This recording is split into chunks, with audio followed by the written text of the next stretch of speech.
热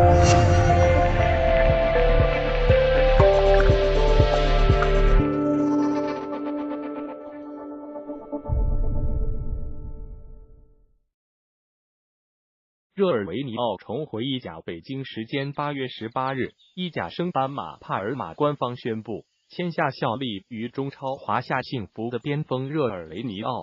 这名科特迪瓦边锋重返意大利踢球。现年31岁的热尔维尼奥在2016年1月以1800万欧元的转会费从罗马加盟华夏，2年间代表华夏各项赛事出场29场，打进4球，送出9记助攻。热尔维尼奥重返意甲。热尔维尼奥今年31岁，职业生涯效力过比利时贝弗伦皇家体育、法甲勒芒和里尔、英超豪门阿森纳、意甲劲旅罗马等俱乐部，安然是正态。